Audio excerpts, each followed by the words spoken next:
హరే కృష్ణ దండరత్న ఆల్గరి సృష్టిలో ప్రభావం క్షమించాలి. ఇన్ని రోజులు రామాయణ శ్రవణము కానీ చేయడానికి వీలు కుదరలేదు.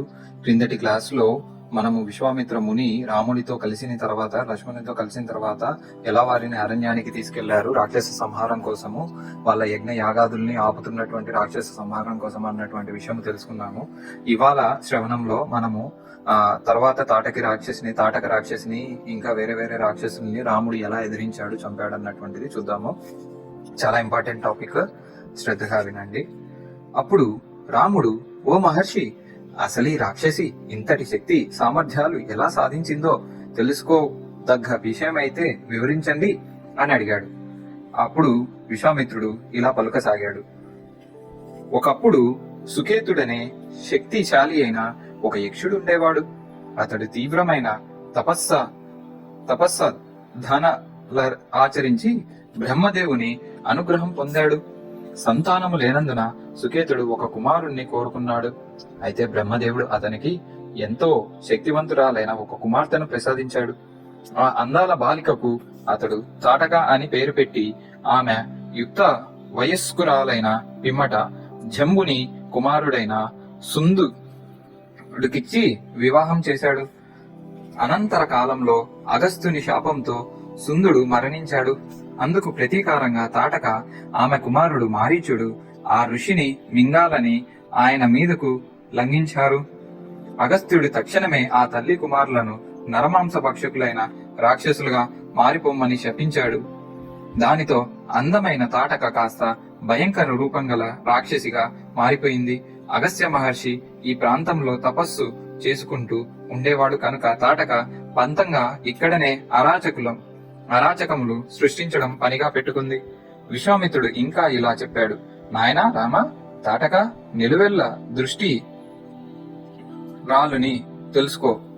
కనుక ఆడదానిని చంపుతున్నాననే అన్న అనుమానాలన్నీ పక్కన పెట్టి పూర్వము విరోచనుడు కుమార్తె భూమి నీ అల్లకల్లోలము చేయగోరినప్పుడు ఆమెను ఇంద్రుడు ఎలా చంపాడో గుర్తు తెచ్చుకో. అలాగే భృగుముని యొక్క పత్ని ఇంద్రుడిని చంపవలసి వచ్చినప్పుడు ఆమెను విష్ణుమూర్తి చంపాడు కదా. కనుక సందేహము వీడి నా ఆజ్ఞను పాటించడానికి సిద్ధపడు. ఈ ఆజ్ఞ వింటూనే రాముడు ధనుష్ఠాంకారం చేశాడు. దాని భయంకరమైన ధ్వని నలుదిశలా ప్రతిధ్వనించి అది విన్న ప్రాణులన్నీ భయము పొందాయి. శ్రీరాముడి ధనుష్ఠాంకారము వినగానే తాటక ఒక్కసారిగా ఆశ్చర్యములోనై అదే సమయంలో క్రోధంతో రెచ్చిపోయింది. శబ్దం వచ్చిన దిశగా పిచ్చిదాని వలె పరుగు తీసింది. దాని రాకను చూసిన రాముడు తమ్ముడితో, ఓ లక్ష్మణ, ఈ అసహ్యమైన పెనుభూతమును చూశావా? చూస్తేనే చాలా సజ్జనులు హృదయములు వృద్ధలెట్టేంత భయానకముగా ఉంది. అయితేనేమి, ఈ రాక్షసి ఒక స్త్రీయే గనుక నేనేమను చంపడానికి బదులుగా ఆమె చేతులను కాళ్లను నరికి ముక్కు చెవులను కోసి ఆమెను నిరాపాయకరంగా చేస్తాను. అలా అవయములు ఖండించబడి ఇక మీదట ఘోరములకు పాల్పడలేకుండా పడి ఉంటుంది అని అన్నాడు. ముందుకు దూసుకు వచ్చిన తాటక ధూళి తుఫానును సృష్టించి రామలక్ష్మణులను తాత్కాలికముగా అందులుగా చేసింది. ఆ పైన తన మాయాశక్తులను ప్రయోగించి తాటక శిలావర్షము కురిపించింది. రాముడు తేరుకుని తమపై పడుతున్న శిలాలన్నింటినీ నుగ్గు చేసి వేగముగా తాటక తను ఖండించాడు. అదే సమయంలో లక్ష్మణుడు తాటక చెవులను కోసి రాముడి సలహా మేరకు దాని ముక్కుని కూడా కోశాడు. కాని తాటక తన మాయాశక్తులను ఉపయోగించి తక్షణమే అదృశ్యంగా ఉంటూనే మళ్ళీ శిలావర్షము కురిపించింది. విశ్వామిత్రుడు అసహనం చూపించే స్వరంతో, ఓ రామా, సంధ్యా సమయం వచ్చేస్తున్నది. ఆ సమయంలో రాక్షసుల బలం ఎంతగానో పెరుగుతుంది. కనుక తాటక మీద దయ చూపటం కట్టిపెట్టి దానిని తక్షణమే వధించు అన్నాడు. రాముడు శరపరంపరను విడువటంతో తాటక అకస్మాత్తుగా ప్రత్యక్షమై అతని మీదకు దూసుకువచ్చింది. రాముడు కలత చెందకుండా తన అమ్ముల పొది నుండి ప్రత్యేక శక్తి గల ఒక స్వర్ణ శరమును తీసి ఆ రాక్షసి మీదకు వదిలాడు. తాటక పిడుగుపాటు వేగంతో ముందుకు లంఘించినప్పటికీ రాముడు వదిలిన ఒకే ఒక్క బాణము నిప్పులు కక్కుతూ తాటక వక్షస్థలంలో దిగబాడుగా భయంకరముగా ఒక గావు కేక పెడుతూ అది నేలకూలి మరణించింది. గగనం తలంలోని దేవతలు హర్షధ్వానములు చేస్తూ పుష్పవర్షం కురిపించారు. గంధర్వులు అప్సరసలు ఆనంద తన్మయులై పాడుతూ నాట్యం చేశారు. మహర్షులు శ్రీరాముడి పరాక్రమమును కొనయాడారు. అంతటా ఇంద్రాది దేవతలు విశ్వామిత్రుడిని విడిగా కలుసుకొని, ఓ మహర్షి, రాముడు మా తరపున సాధించవలసిన చాలా ముఖ్యమైన కార్యములన్నింటినూ నీకు తెలిసి ఉన్న దివ్యాస్త్ర జ్ఞానం అంతటిని ఇప్పుడు అతనికి బోధించు అని చెప్పారు. ఈ మాట చెప్పి దేవతలు అంతర్ధానమైనారు. విశ్వామిత్రుడు రామలక్ష్మణులు ఆ రాత్రి అక్కడనే సుఖంగా విశ్రమించారు. మరునాటి ఉదయం విశ్వామిత్రుడు తనకు తెలిసిన దివ్యాస్త్ర జ్ఞానం అన్నింటినూ రాముడికి ఉపదేశించాడు. ఈ దివ్యాస్త్రములకు సంబంధించిన మంత్రములను రాముడు ఉపదేశం పొందిన సమయంలో ఆయా అస్త్రములు రూపొందించాల్సి అతని ముందు నిలిచి, ఓ రామ, నీ ఆజ్ఞను మాకివ్వు, నీకు ఏ విధంగా సేవ చేయాలో చెప్పు అని అడిగాయి. నేను మిమ్మల్ని తలిచినంతనే మీరంతా వచ్చి నా ముందు నిలవాలన్నదే నా ప్రార్థన అని రాముడు సమాధానమిచ్చాడు. రూపం దాల్చి వచ్చిన అస్త్రములన్నీ ఈ ఆజ్ఞ రాగానే అంతర్ధానమైనాయి. విశ్వామిత్రుడు రామలక్ష్మణులతో కలిసి ముందుకు సాగిపోయాడు.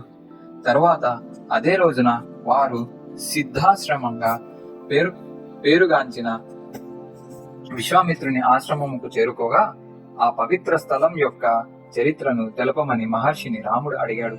అప్పుడు విశ్వామిత్రుడు ఇలా వివరించాడు. ఈ సిద్ధాశ్రమంలోనే పూర్వము వామనమూర్తి కొన్ని లక్షల సంవత్సరాల పాటు నివసించాడు. ఒకసారి దేవతలు వామనమూర్తిని దర్శనం చేసుకుని యజ్ఞ దీక్షలో ఉన్న బలి మహారాజుని సందర్శించవలసినదిగా అభ్యర్థించారు. రాక్షసులకు అధిపతి అయిన బలి మహారాజు ముల్లోకములను జయించి ఉన్నందున ఆయనను వామనుడు యాచించి ఆ లోకములను స్వాధీనం చేసుకోవాలని దేవతలు వామనుడికి విజ్ఞప్తి చేశారు.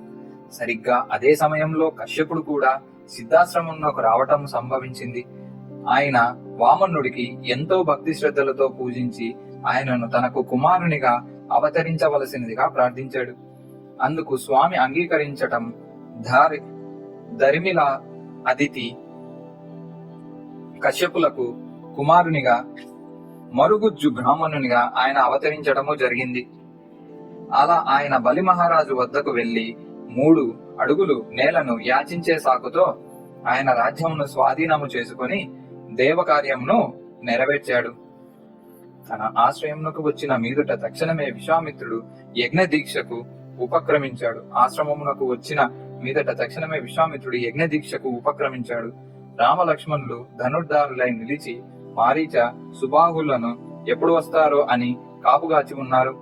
6 రోజుల పాటు అహోరాత్రములు నిద్ర అనేది లేకుండా సోదరులిద్దరూ యజ్ఞవాటికను అప్రమత్తంగా సంరక్షిస్తూ వచ్చారు. కీలకమైన 6వ రాత్రి నాడు సోమ రసమును పిండుతుండగా రానున్న రాక్షసులు రాకను సూచిస్తూ యజ్ఞజ్వాల బగ్గున మండేలా పైకి లేచింది. వెనువెంటనే ఆకాశంలో భయానకమైన కేకలు వినిపించాయి. అంతటా ఆకస్మికముగా మారీచ, సుబాహులు తమ అనుచరుల గణంతో ఊడిపడ్డారు. వస్తూనే యజ్ఞవాటికపై రక్తమాంసములు, మలమూత్రములు, చీము, ఇతర దుర్గంధ భూయిష్టమైన పదార్థములను కుమ్మరించడం మొదలుపెట్టారు. లక్ష్మణుడితో రాముడు, ఈ దుష్ట రాక్షసులను నా ఆయుధములతోనే లొంగదీస్తాను, కాని వీరు మరికొన్ని సంవత్సరములు జీవించవలసి ఉన్నందున వీరిని సంహరించను అని అన్నాడు. రాముడు ఒక శక్తివంతమైన అస్త్రమును ప్రయోగించగా అది మారీచుడి రొమ్ముకు తాకి వాడిని 100 యోజనముల దూరమున సముద్ర మధ్యములోకి విసిరేసింది, కాని చంపలేదు.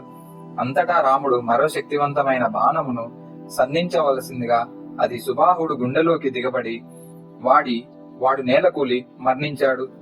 మరో అస్త్రమును అభిమంత్రించి వదిలి రాముడు తక్కిన రాక్షసులందరినీ పారద్రోలాడు. ఆ పైన ఆ ప్రాంతంలో తిరిగి శాంతి నెలకొనింది. గతంలో సిద్ధాశ్రమంలో నివసిస్తూ ఉండిన ఋషులంతా స్వస్థానమునకు ఆనందంగా తిరిగి వచ్చి శ్రీరాముడి అద్భుత కార్యమునకు అభినందనలు తెలిపారు. ఆ సాయంకాలానికి యజ్ఞ కార్యం విజయవంతంగా పూర్తి అయింది.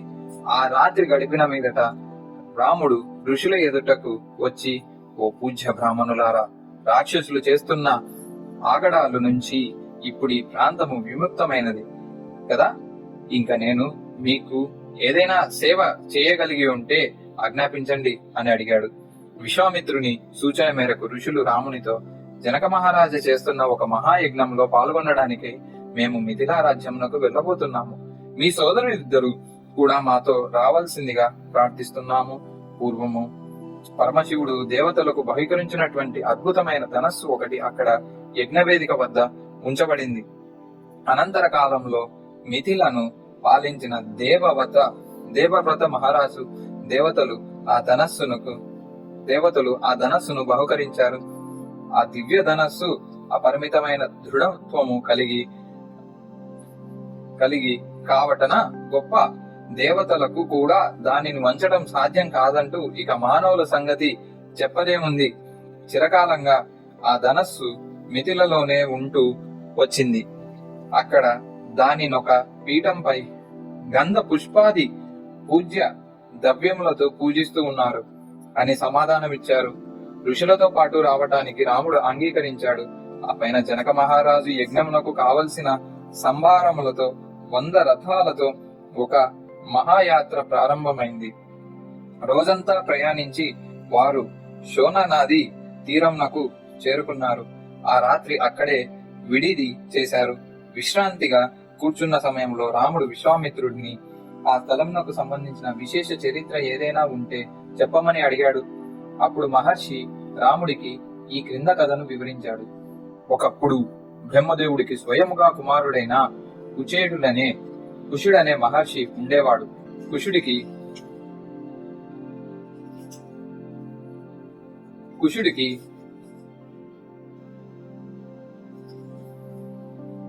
నలుగురు క్షత్రియ కుమారులు ఉద్భవించి 4 నగరములను నిర్మించారు. వాటిలో ఒకటి శోనా నది తీరాన ఉంది. కుషిని కుమారుడైన కుశనాభుడికి వృథాచి అనే అప్సరస ద్వారా 100 మంది కుమార్తెలు కలిగారు. వారు పెరిగి పెద్దవారై అపురూప లావణ్యవతులై నారు. వారంతా నదీ తీరాన హాయిగా కలిసి ఆడుకుంటుండేవారు. ఒక రోజున వాయుదేవుడి ఆ యువతులను చూచి వారి అద్భుత సౌందర్యంనకు సమ్మోహితుడైనాడు. వారిని సమీపించి, ప్రియమైన రమణీయులారా, మీరంతా నా భార్యలైనట్లయితే మీ అశాశ్వత మానవీయ సౌందర్యంనకు ఎప్పటికీ తాజాగా నిలువు ఉండే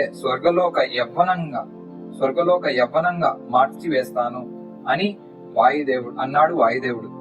ఆ యువతులకు వాయుదేవుడి పట్ల ఏమాత్రమూ ఆకర్షణ కలగకపోగా తమను అవమానించబడినట్లు భావించారు. మా భర్తలను మేమే ఎంపిక చేసుకోవటమనే ఆలోచన మాకెన్నడూ కలగదు. మా తండ్రి నిర్ణయాన్ని అనుసరించి మేము వివాహము చేసుకుంటాము. ఒక గొప్ప రాజర్షి పుత్రికులైన మేము తలుచుకుంటే నీ అసభ్య ప్రవర్తనకు గాను నిన్ను శపించగల సమర్థములమే. కాని మా తపస్సులు వలన ఆర్జించుకున్న పుణ్య ఫలమును తగ్గించుకోవటం మాకిష్టం లేనందున నిన్ను శపించకుండా వదిలేస్తున్నాము అని వారు సమాధానమిచ్చారు. సులభంగా అవశ్యుడయ్యే వాయుదేవుడు ఆ మాటలు విని ఉగ్రుడైనాడు. ప్రతీకారం కోసము ఆ 100 మంది యువతులతోనూ సూక్ష్మ రూపంలో ప్రవేశించి తన మాంత్రిక శక్తితో వారి దేహ లక్షణములను అవలక్షణములుగా మార్చివేశాడు. ఆ యువతులంతా రోదిస్తూ తమ భవంతికి తిరిగి రాగా వారి గూని శరీరమును చూసి తండ్రి దిగ్భ్రాంతుడైనాడు. కుశనాభుడి ప్రశ్నలకు సమాధానంగా అతని కుమార్తెలు జరిగిందంతా వివరించారు. వాయుదేవుని శపించకుండా నిగ్రహం ప్రదర్శించినందుకు తన కుమార్తెలకు కుశనాభుడు మహారాజు అభినందించి వారి వివాహం జరిపించడం ఎలాగో అని ఆలోచన పడ్డాడు. తరువాయి భాగము నెక్స్ట్ జనక మహారాజు దగ్గరికి వెళ్ళటము, సీతను పొందటము, ఇవన్నీ తర్వాయి క్లాస్ లో విందాము. హరే కృష్ణ.